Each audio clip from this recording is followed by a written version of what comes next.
ஏற்காடு புனித பிரான்சிஸ் இல்ல சகோதரிகள் கிறிஸ்து பிறப்பு விழா வாழ்த்துக்களை உங்களோடு பகிர்ந்து கொள்வதில் மகிழ்ச்சி அடைகிறோம்.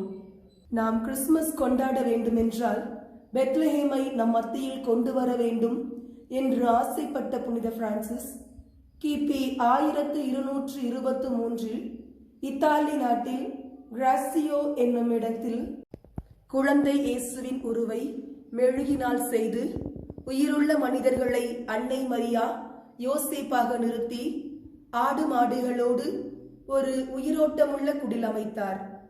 அவர் குடில் அமைத்த 800வது ஆண்டை சிறப்பிக்கும் இவ்வேளையில் இயற்கையை நேசித்து இயற்கையோடு இணைந்த வாழ்வு வாழ்ந்த நம் சபையின் பாதுகாவலர் தந்தை அசிசி இயற்கையில் உறையும் இறைவனை கண்டார்.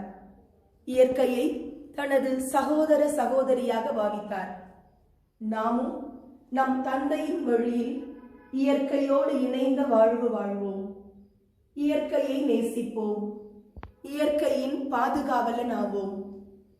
வாருங்கள், எங்களின் பசுமை குடிலை கண்டு இயற்கையில் உறையும் இயேசு பாலனை ஆராதியுங்கள்.